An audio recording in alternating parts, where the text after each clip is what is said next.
right, I think we can go ahead and get started here. There may be folks joining us a few minutes late, but I'll go ahead and just introduce our field tours today. So this is, I'm Amy Garrett, by the way, with the Oregon State University Extension Service Small Farms Program. And this is the first of 9 virtual field tours that we're doing this year in place of our in-person field days. So if you're new to the concept of dry farming, you can see on in front of you the field day schedule here, and at the bottom there's a link. So we have an intro to dry farming presentation that you can view later if you feel like you want to learn a little bit more about the basics and where this is coming from, because Matt will briefly touch upon that today, but not go into a great amount of detail. So during this presentation, we will be sharing some videos for your virtual field tour experience. And if you turn off your videos, once Matt gets started, your cameras, you can kind of adjust your settings, but the quality of the videos Matt is sharing may show up better if you turn off your video cameras once he gets started. And if for some reason these videos don't show up clearly for you, we will be recording this and archiving the videos on our website for viewing later. And again, that's the same website that you see here at the bottom of your screen, that's smallfarms.oregonstate.edu, dry farming. So great, I see a lot of you are introducing yourselves in the chat box. Yeah, that's great, thank you. I've got people here, yeah, from all over California and Oregon and different parts of Oregon. And as I mentioned earlier, there's some folks from the East Coast and I think even a couple from other countries. So Matt Davis is going to be sharing about site suitability for dry farming today. And just a brief intro to that concept is, once we started working on dry farming, a lot of folks would ask about, is my site suitable for this? And we explored that question for a couple of years, and that's what Matt's going to be highlighting today. So I'll hand it over to you, Matt. All right, thank you so much, Amy. So really quickly, my name is Matt Davis, and I'm a research assistant in the Department of Horticulture. This is the first field day in a series of virtual field days that we're doing. This one's titled Evaluating Site Suitability for Dry Farm Vegetable Production.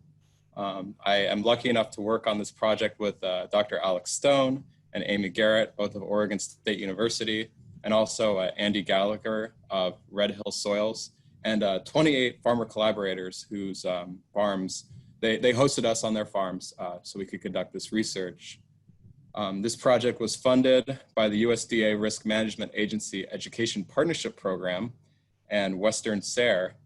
And I'm going to go through this presentation. As we go through, if you have any questions, please feel free to put them into the chat box, and my coworker Brad will answer them to the best visibility. And if there are any left over at the end, then I will take some time to answer your questions as well then.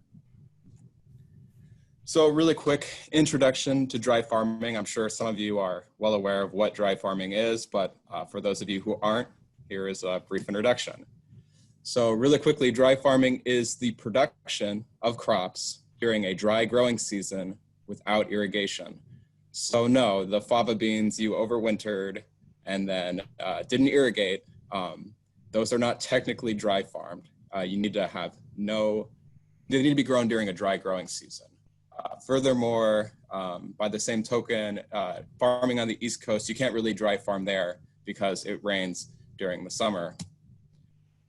So where do dry farmers get their moisture? You know, it's not, plants aren't magic. This isn't magic. Like, plants still need water. And the way that they get their water is from residual moisture that's left in the soil from a rainy season. So in our case, that rain comes in the winter and the spring, and it's held in the soil, and then the plants take it up during the summer growing season.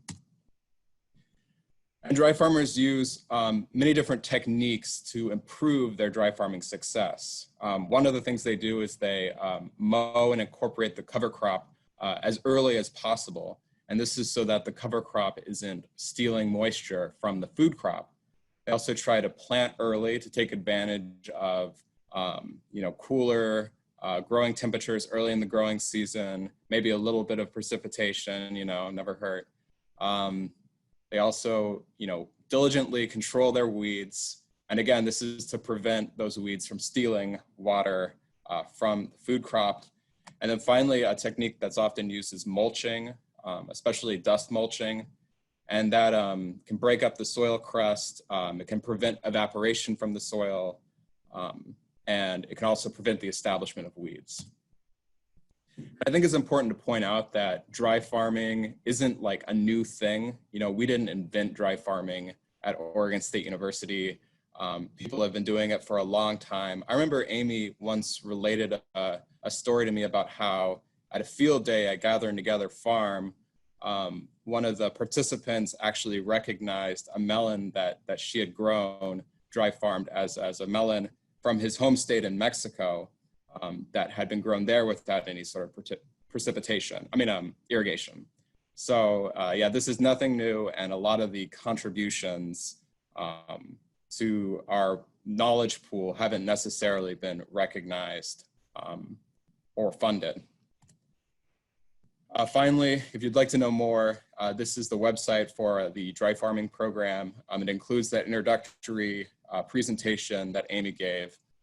So if you'd like to learn more, please visit our website and look around. So the information I'm going to be presenting today is from about 2 years of work that we've conducted. We had 2 field seasons throughout the Willamette Valley and also on the coast. Every year we conducted research at about 20 farms. The farms in the Willamette Valley, you can actually see here on this map. The dots that are red were just from a single year. So this first, on the left, the first map is from 2018, and then the map on the right is from 2019. So those red dots, only 1 year of data, and then the blue dots, we got 2 years of data from. And for each of these farms, what we did was we actually tried to characterize the site. This included taking a 5-foot soil boring to analyze the soil. It included collecting climate and weather data using the PRISM data set from OSU. And then we also took shallow and deep nutrient analyses. These are the sort of data that we looked at. And then for each of these farm sites, we had tomatoes and squash grown. And every week we would harvest tomatoes from these sites. And then for the squash, we would have a single harvest once the fruit were mature. And then finally, we related these yield and fruit quality characteristics of the tomatoes and squash that we harvested to those sort of site variables that we characterized earlier, the soil boring and the nutrient analysis. And we did this in order to answer some questions, and hopefully by the end of this presentation, you will be able to answer these questions for yourself. The first question is, what makes a site suitable for dry farming? Is it the soil? Is it the climate? Is it the chemistry of the soil? We also wanted to help farmers determine if their Willamette Valley site was suitable for dry farm vegetable production. And hopefully by the end of this presentation, you'll know where to go to get a better idea of how suitable your site is. And then finally, we also wanted to see if there were differences within a farm between sites. Is some place on the farm better than others? And we've actually been able to help a few farmers locate better dry farming sites on their farms. And it really comes down to two factors that are really important for dry farming. The first one is climate. So that's, the temperature, the humidity, the wind blowing through the plot. And then the second factor is soil. How much water can the soil hold? How easy is it for roots to grow? And as I go through this presentation, I'm going to be kind of presenting it from the perspective of a plant, like why is the soil and why is the climate important for a plant? And I think the first thing to ask ourselves is, well, why do plants need water? And I'm sure you all know, like, everything needs water, but just humor me for a second. So first of all, plants, much like us, are mostly water. You know, they say that humans are, I don't know, 80% water or something. The non-woody plant tissues, so the tissues like the leaves and anything that isn't, you know, wood, generally are 70 to 95% water. So lots of water in plants. Plants also use water for carbon fixation. They actually take water and they break it, and they use that water to create carbohydrates. So there's the equation right there for photosynthesis. Carbon dioxide and water become oxygen and a carbohydrate. However, most of the water they don't use for either of these. Actually, 99% of water is lost through a process called transpiration. The leaves of plants, and sometimes the stems, are covered with these little pores called stomata. And I got an illustration of what these stomata look like on the right here. So the stomata have these guard cells that open and close, and when they open, they allow for gas exchange. So that's how they breathe in carbon dioxide. And then while they're doing that, they also can breathe out water. And this can help cool the plant, but really it's just, you know, they don't want to lose too much water doing this. So whether they open or close their stomata, it's regulated and in a way where they can use water as efficiently as possible. And of course, plants get their water from the soil. They don't have a tap into an irrigation system where they're directly, guzzling water from a hose or pipe. They actually have to get the water from the soil, even if it's from, a sprinkler. It has to go into the soil before they can access it with their roots. This right here is, on the left, is a root structure for a tomato. It's going all the way down to 4 feet. These roots go all the way down to 4 feet deep. Some people speculate that tomato roots can get as far down as 8 feet. And they're looking for water held in the soil. And the way they get that water is they use something called the soil-plant atmospheric continuum. Basically, plants can passively suck up water because water wants to travel from a place of high water potential to a place of low water potential. So on the right here, you can see this is just sort of a, to illustrate, these numbers aren't necessarily reflective of, what it would be like in an actual plant.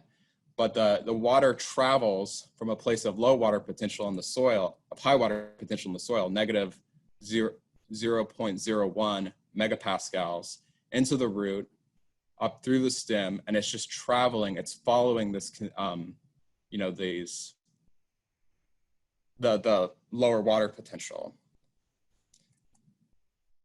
And so that's sort of like why climate is important, is because the rate at which water gets pulled out of the plant through transpiration depends on climate. It depends on the temperature, it depends on humidity, and it also depends on wind. So yeah, temperature, humidity, irradiance, that's the solar radiation, and wind all drive evapotranspiration. That's that transpiration of water from the leaves of plants. And temperature and humidity together, you can actually use them to calculate what's called vapor pressure deficit.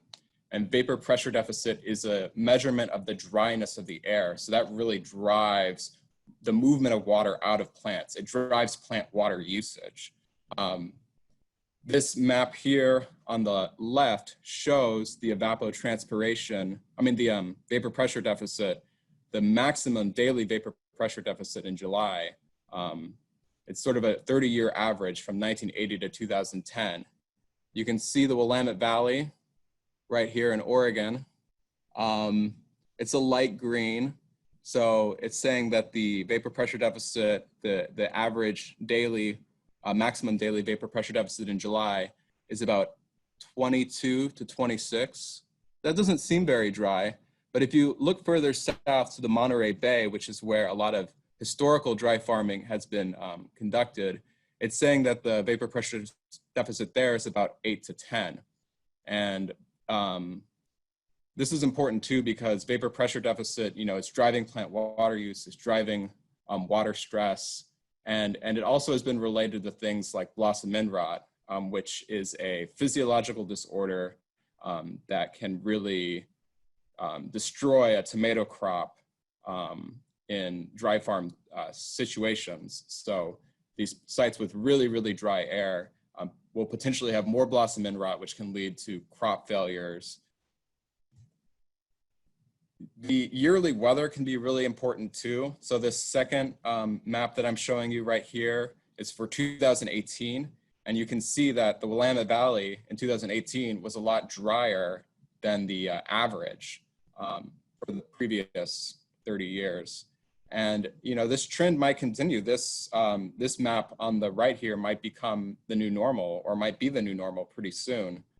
And so it also shows that some years are going to be bad. Some years are going to be really dry. The plants are going to be more drought stressed. They're going to be using more water. Now, climate isn't something you can really control, and it's something that's pretty general to the Willamette Valley. But one thing that we did find in our research was that you can actually maybe manipulate your microclimate through sheltering the plants. So site features can shelter your crop from the wind, and the wind can basically, move the air that's sitting with the plants away. It can break up what's called the boundary layer. So like leaves, they hang, and most of the stomata are on the bottom.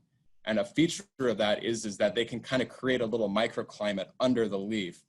But when a wind comes through, it'll rustle the leaves, and that'll actually break up that boundary layer and cause the plants to transpire faster.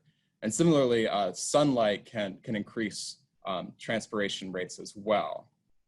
So one thing that can shelter a site from a hot, dry climate, protect them from getting too drought stressed, can be things like trees. Trees will stop the wind. They'll they transpire as well, so they can actually raise the local relative humidity, and then they also can help shade the crops. Hedgerows is another idea for something that you could plant or grow on your site that might be able to make it more suitable for dry farming. You can plant windbreaks. You can put up a building or site your farm somewhere where a building maybe can protect your crop from the wind. And then also solar panels. One of our sites that we had was a solar installation where we planted crops between the rows, and these solar panels will protect the crop from the wind, and potentially from, maybe you can manipulate how much light they get, and in a way that makes it so the plants don't get as drought stressed. And these sort of like manipulating the microclimate ideas, it's part of dry farm lore. People were writing about it back in like 1911. And then it's something that we actually found in our data. Tomato plants that were grown in sites that were sheltered, like the previous two sites I showed you, tended to have larger fruit and less blossom end rot. So, yep. Here's an illustrated example of what this might look like. So here you have a site with a lot of sunlight and a lot of wind, and these plants are kind of small. Maybe the fruit are a little small, but then by having this tree right there, you can shelter the plants from too much irradiance and too much wind, and that can help them do a little better. So now that we've discussed climate, the other side of the site suitability coin is soil. So soil, once again, it's where plants get their water from, and it is a really critical part of dry farming. So soils hold all the water and nutrients for the plant. They're the major water storage reservoir in terrestrial ecosystems. Again, as I've told you, the plants don't have a direct hook into an irrigation system. All the water they get has to come from the soil. Soils are filled by precipitation and emptied by evapotranspiration. That's evaporation and transpiration from the plants. And the water within a soil is stored between the soil particles in what are called the pores of the soil.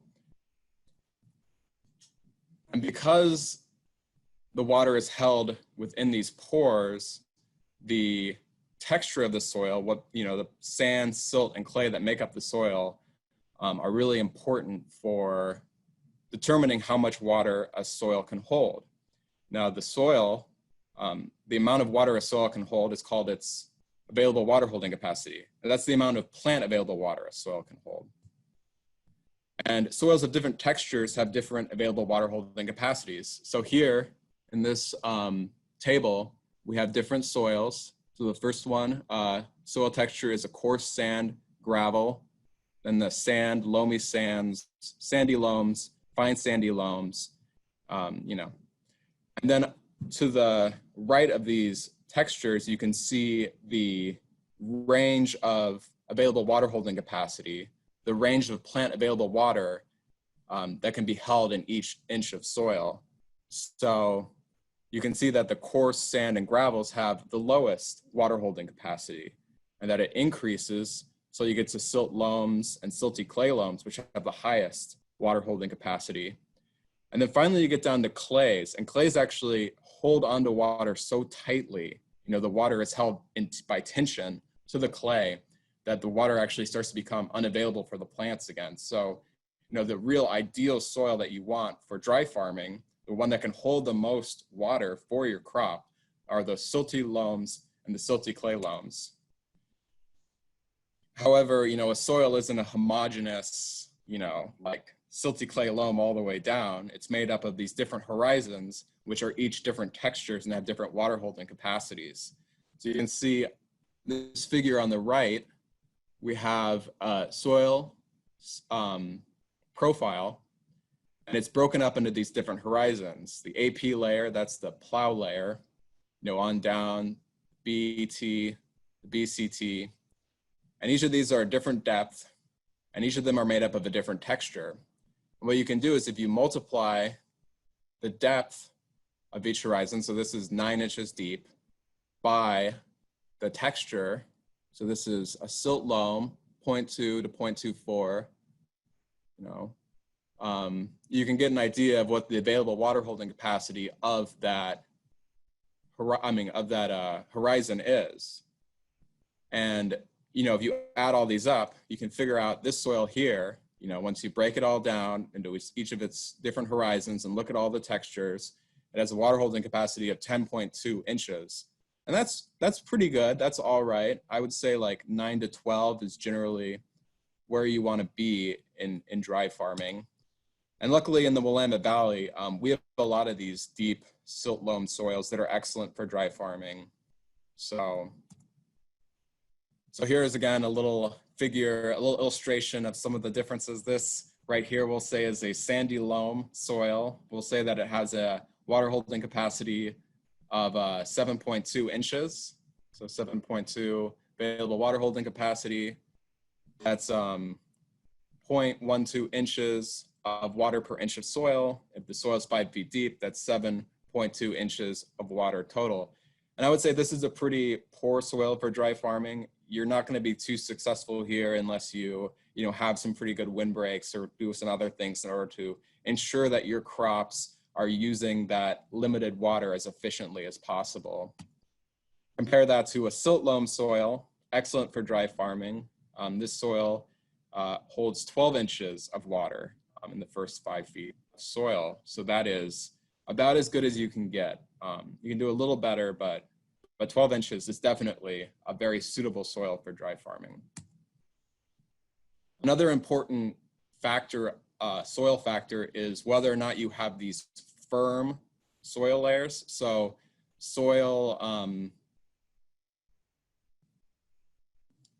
roots grow more slowly in soils that are really firm, where the soil doesn't break up into smaller pieces very easily. This is that same picture of the soil profile again with all the different horizons. And here we have the different moist consistencies for these different horizons. Very friable soils are easily broken apart. They're easy for roots to grow through. So we go very friable, very friable, very friable. And then when we get to the B21 horizon, suddenly we have this very firm clay. And when the roots encounter this part of the soil, they're going to have a much harder time growing. You know, they're not going to be able to break through that clay because it's just so firm. It's so difficult for the roots to get through. And this can effectively reduce the available water holding capacity of the soil. So that 10.2 inches of water that we said we had originally, you know, considering this very firm clay layer in the middle of this profile, maybe we could say the effective available water holding capacity is actually 3.5 inches of water. So again, let's illustrate what this looks like with this little figure here. This soil, you know, it's an excellent dry farming soil, 12 inches of available water holding capacity in the first 5 feet, no firm layers.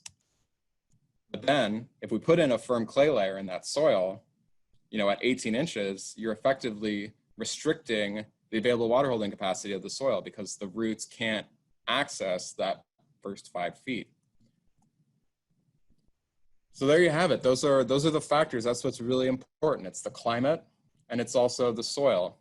And now that we've discussed what these factors are, let's talk a little bit about how you can determine what they are for your site.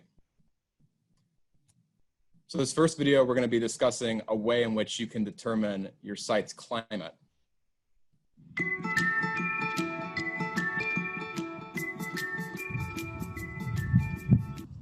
Part of understanding site suitability and dry farming is knowing a bit about your site's climate and weather. Now, of course, you can go onto the internet or your local weather station to get an idea on what sort of temperature, humidity, and rainfall is normal in your area. But we at the Dry Farming Collaborative like to use these Kestrel drop D2 sensors. These sensors allow for us to collect data every 10 minutes on our sites, temperature and humidity. And this allows for us to capture sort of site-specific microclimate effects, including these sprinklers that you can see in the background right here.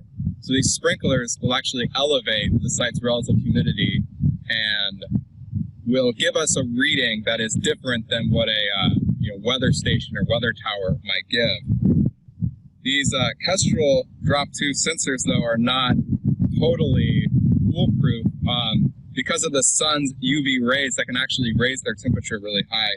So we like to put them inside of these, what are called solar shields. We got this one from AccuRite. And I have this little bit of wire here. So I just take that and stick it up into the sensor, into the solar shield. And then I can take it over here and hang it up to collect our data.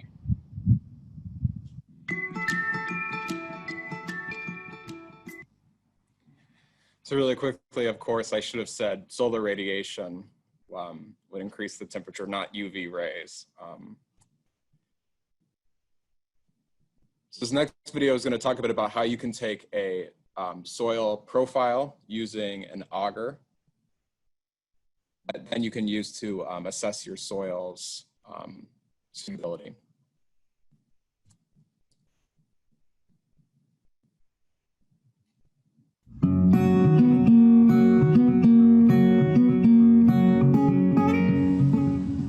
Part of understanding your site's suitability for dry farming is knowing your soil, its physical properties, including its available water holding capacity and whether or not there are any firm layers that might restrict root growth.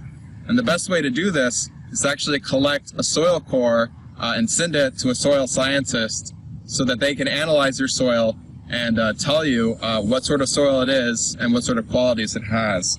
Today we're going to be collecting our soil core to the depth of 5 feet using this soil auger. So let's get started.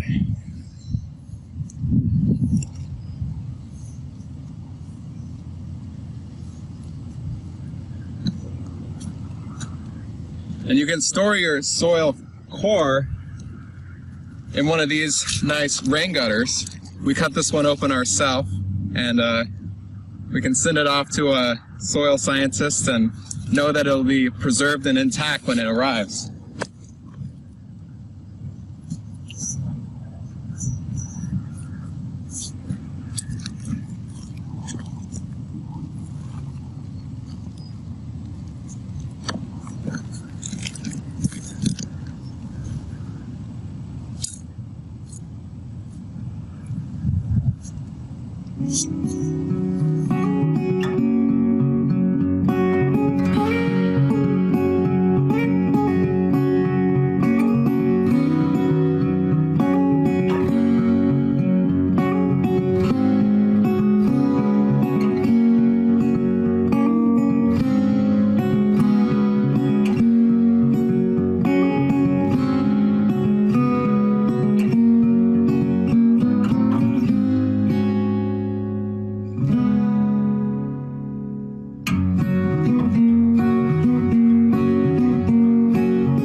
So now in this final video, we're going to see Andy Gallagher of Red Hill Soils go over that soil core that you just saw me take and tell us how to analyze it. Hi, I'm Andy Gallagher, Red Hill Soils, based in Corvallis, Oregon. And today I'm going to demonstrate how I make profile description from the soil cores that you saw pulled in an earlier video. I look at the soil profile to classify it, make an estimate of available water holding capacity, the depth to high water table, and the rooting properties of the soil. And we'll use this to relate back with the dry farm data, crop yield, and soil moisture meters in the ground. And so I'm going to walk over and we're going to look at 3 soil cores that were pulled for evaluation. So these are 3 soil cores that we pulled as part of the Dry Farm Collaborative. This one in the center is a Chehalis silty clay loam, which is from the tomato trial. And this soil on the other side is a Willamette soil from southern Oregon coast. And this soil is a Dayton soil from the Willamette Valley. You can't see many horizons in this center one or that one. You can see quite a few here, and now I'm going to wet up the soil profile because that's how I evaluate the color, the texture, and the moist consistency. So you can see this Dayton soil profile. You can see the A horizon is a little bit darker, and as I spray water on it, the soil color is revealed. You can see the soil horizons. As we go deeper, this is the top, and I'm working down into the subsurface and then the clay subsoil. And the soil's changing color, and the reason it's changing color is because there's different horizons have different properties. Up at the top, there's more organic matter, and as you go deeper, there's less organic matter. Here we have an area where there's a high water table, and the iron has been reduced and washed out, and we get a gray color here. And then where the iron precipitates, we get a little bit browner color, and we get this redoxomorphic color, gray and red, and that indicates where the high water table is. In the profile in the center, the Chehalis, we've got uniform dark colors all the way down to 4 or 5 feet. And so that soil doesn't look very exciting from a color standpoint. Over here, closest to me, is the Willamette soil. It's a poorly drained sandy loam soil from southern Oregon. And you can see as I wet it up, it gets darker. This soil also has fairly evenly distributed organic matter, and it's got a sandy texture. And so what I'm going to do today is go through and break the soil up by horizons and then show you how I describe a soil profile. So now I've got the soil core in front of me, and I'm going to look at this soil, and first thing I'll do is the soil color. Some of the cores that we looked at earlier had a lot more distinction between colors. This profile is pretty dark all the way through. But I've separated the soil into soil horizons. This is what we call the plow layer, or the AP. This is the AB, where we have a transition from the surface to the subsoil. This is the BW, and this is the BW2. So when I do soil color, I'll use the Munsell soil color chart book. And what this is, it's a color book that has standard colors so that all soil scientists all around the world are using the same chart. And I'll take a soil that's been moistened, and I'll just hold it up to the color, chips, and like in this case we have a 10YR hue with a 2 value and 2 chroma. 10YR 2. Now that's pretty dark soil. And now this color is from the BW, the B horizon, down around 55 inches. And it's a little less organic matter. I call it a 10YR 4.4 or a 10YR 3.4. So the next thing I'm going to look at is the soil texture. That's the relative amounts of sand, silt, and clay. And the way we do that is with, we call it hand texturing. So I moisten up a sample of soil, and then I work it up really well with my hands, try and turn it into a putty. And then I try and make a ribbon.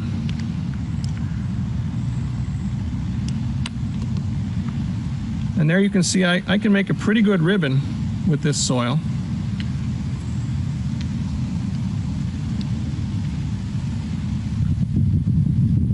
And I'm guessing this has around 30% clay. So what you see is the textural triangle, which allows us to take the percentage of clay, silt, and sand and come up with a name for the soil texture. In this example, we have about 30% clay, and we don't have very much sand, probably between 10 and 20% sand. So that puts us in the silty clay loam texture. We have 60, 70% silt in this sample. And so why take the texture of the soil? Well, the texture of the soil, the percent sand, silt, and clay, affects the particle size distribution, which is very closely controls the available water holding capacity of the soil. And in a dry farm situation, the only water that's available to the crop is the water that's stored in the soil. And so it's important to know what the available water holding capacity of the soil is. For this Chehalis silty clay loam, this profile in the top 5 feet can hold about a foot of water.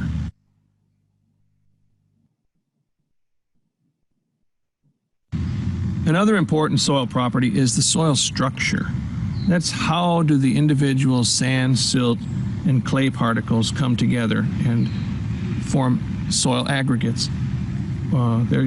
These particles are bound together by the clay, by the organic matter, by all sorts of organic compounds in the soil, and form soil aggregates or PEDs. And we evaluate these soil PEDs. This is from the surface of the Chehalis silty clay loam. And this soil has what we would call a moderate to strong structure. Most of the particles are in a soil aggregate, and it's got a kind of a granular structure. And so down here in the subsoil, we have a different soil structure. This structure is a little more blocky. First, the surface was granular. This structure is blocky. And this is what we call subangular blocky, because they're sort of rounded corners and still moderately good structure in this soil. This is related to how available it would be for roots to move through. If we don't have good soil structure, there's no place for the roots to go. So we've done soil color, soil texture, and soil structure. And now we're going to look at the soil consistence, the rupture resistance of the soil aggregates. And this is something that we're looking at being important in terms of response to dry farming. Whether or not the roots can penetrate and how quickly the roots can penetrate may be related to the soil consistence and the moist rupture resistance. So here's a surface sample I have, and I'll take a soil ped. Generally you want a ped that's about an inch, but we don't have any of that coarse in the surface. So I'll take about a 1/2 inch one and just squeeze it. And this just crumbles under very gentle finger pressure. And so we consider that to be friable. Friable is a good word if you're a farmer. You want your soil to be friable.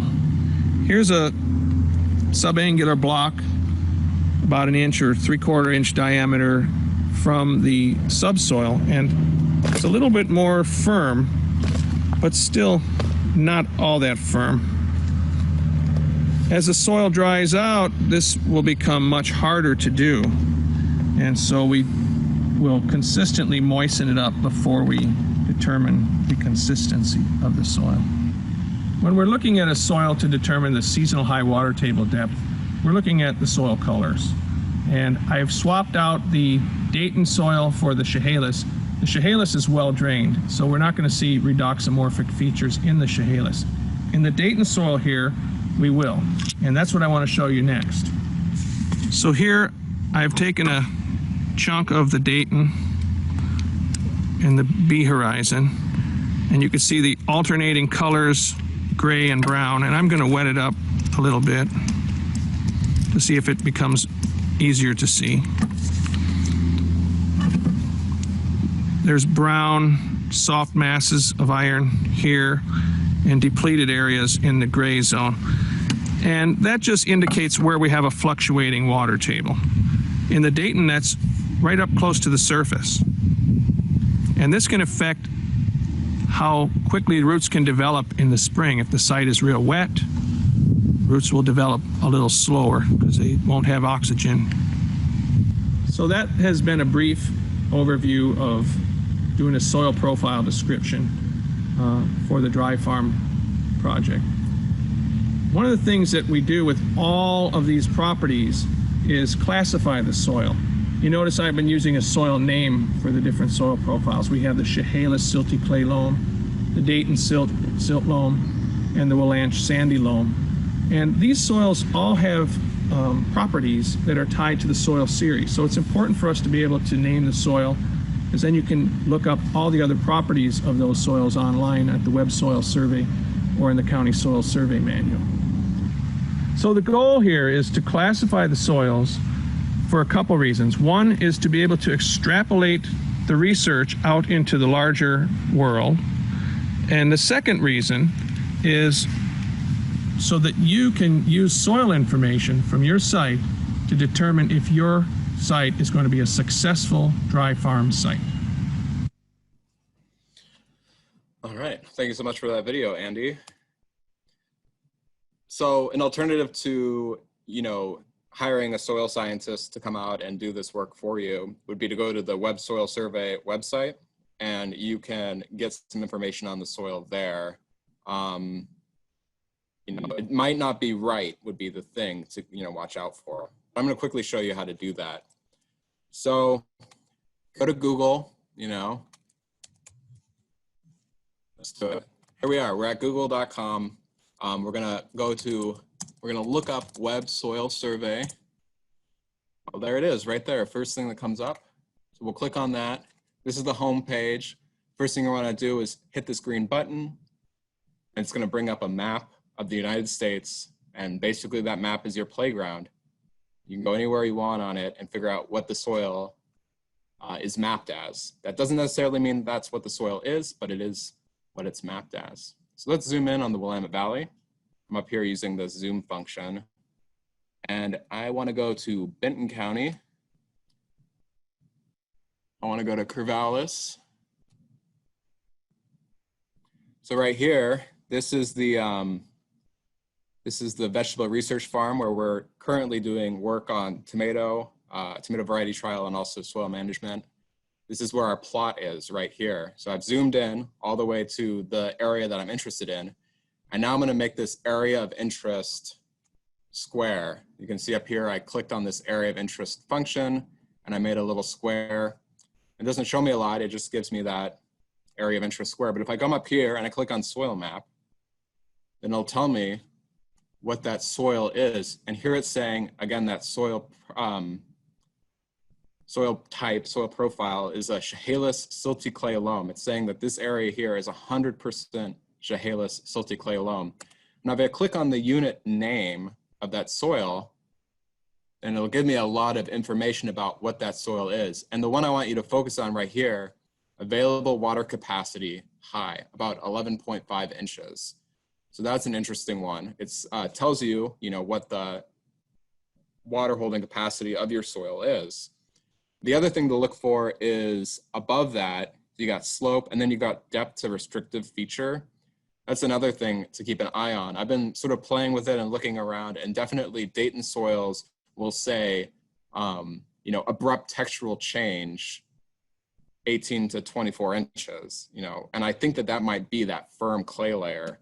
So, you can get some of this information off of Web Soil Survey. It might not be totally accurate, and you're probably better off going to a soil scientist, for that. But in the meantime, this is a tool you can use, and you can play around with. So there again is that Web Soil Survey, and again that available water storage in the profile. So that's gonna end our presentation for today. So in summary, the two big things to keep in mind, the two factors that are most important are the climate, which includes the temperature, humidity, wind, and then also your soil, its available water holding capacity, and whether or not there are these firm layers present in the soil. And on a last brief note, one thing that we're exploring right now is whether or not you can try and manipulate these factors. So I already talked a little bit about sheltering and how climate maybe can be affected by sheltering to prevent wind and to decrease evapotranspiration. And then with soil, one thing that we're looking into right now is whether or not we can use soil fertility to make a soil with lots of firm clay layers or a soil with really low available water holding capacity more suitable for dry farming. One thing that we've found is that with tomatoes, at least, soils that have really low available water holding capacity and soils that have a lot of these firm clay layers, they actually have better results if the fertility is also really low. And we think this may be because if the fertility is high, then the plants grow really quickly and they use up all the water really early, and then they, become stressed later on in the growing season. So, there's nothing conclusive yet, but we have found a little bit of evidence suggesting that, that these sort of climate and soil factors may be a little bit malleable, with the right techniques. So in closing, I'd like to thank, the collaborators on this project, Alex Stone of the vegetable program in the Department of Horticulture, Amy Garrett of the Small Farms program in the College of Ag, and then Andy Gallagher, a soil scientist and consultant with Red Hills Soil. And thank you so much to our farmer collaborators, some of whom I know are on this call, at least I hope. Some photo credits. And again, here is our closing slide. I hope that you will come to our future Dry Farm virtual field days. I will be also conducting the August 12th soil management trial presentation where we will discuss how we are looking at soil management as a way of controlling the productivity of dry farm tomatoes and also the quality of their fruit. And that gets back into that sort of how can we use soil chemistry to create even better dry farming results. And with that, that is the presentation. So now we have some questions, I think, if there's time. There are a lot of questions here. So, introductions.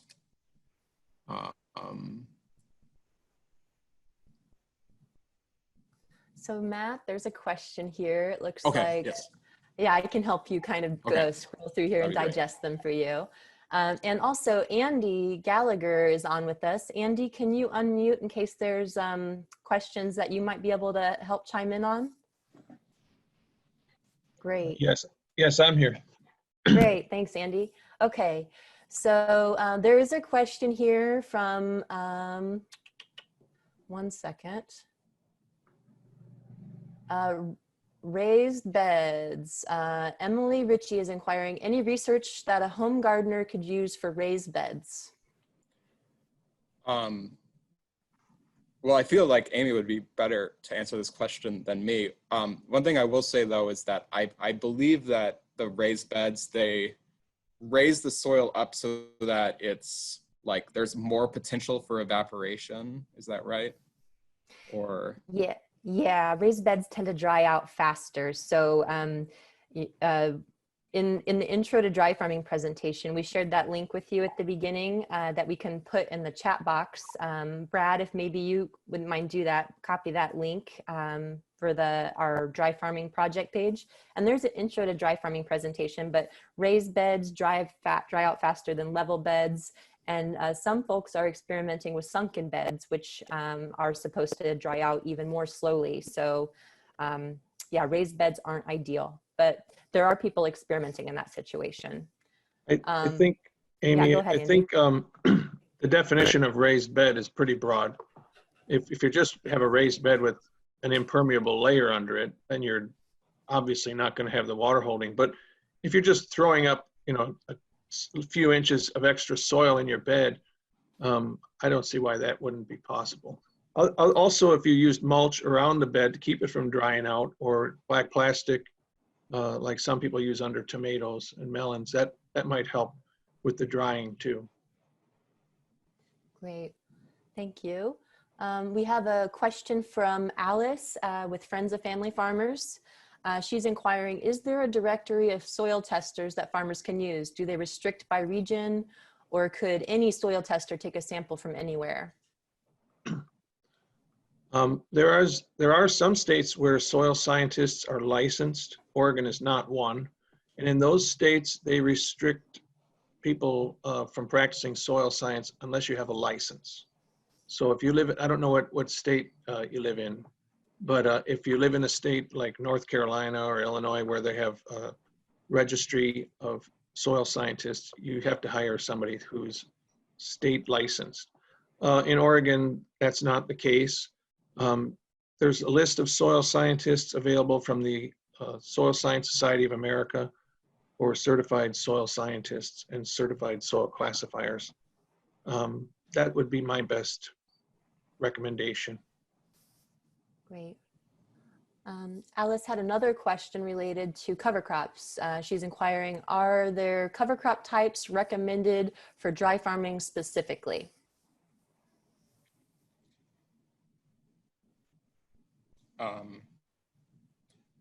I have no idea. Do you know, Amy? I can comment, and Andy, if you have anything to add. We typically plant a fall cover crop that's a mix of legume and cereals, and try to have multiple species.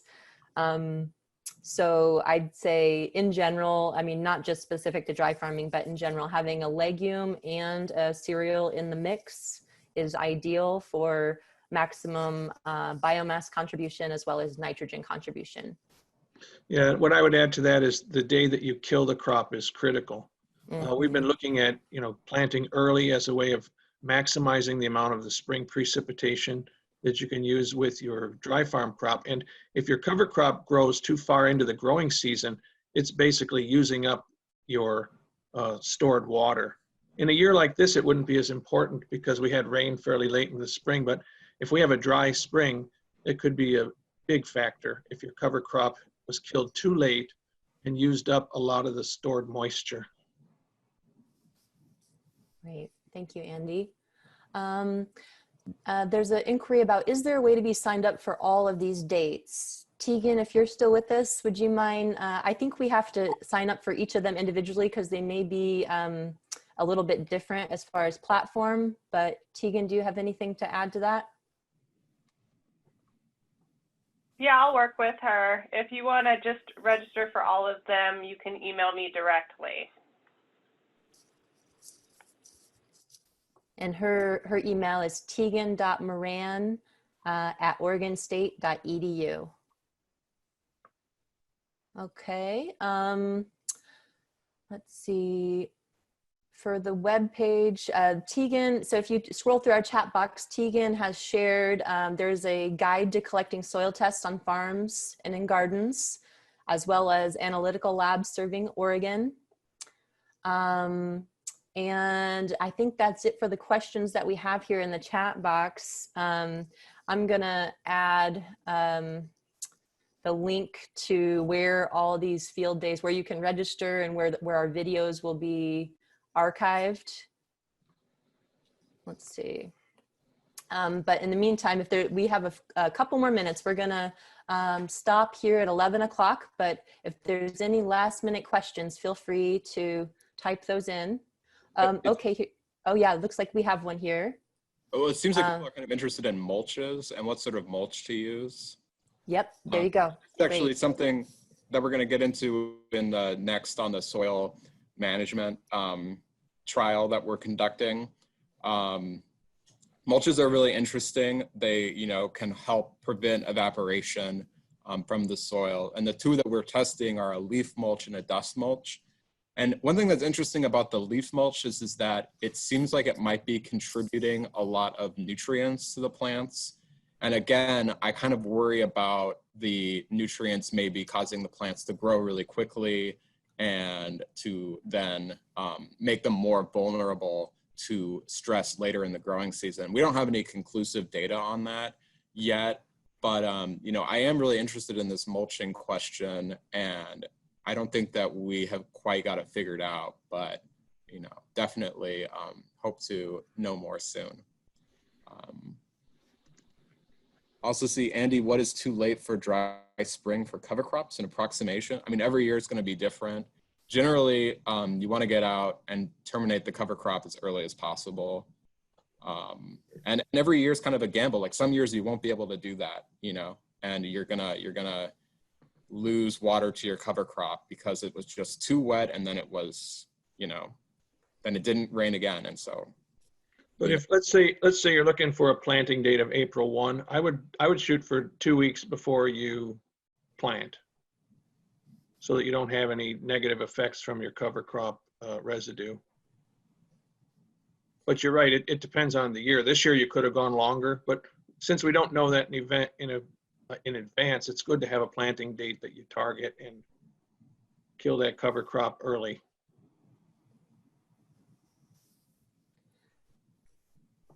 All right, we're at the top of the hour, and over here in the chat box, we have a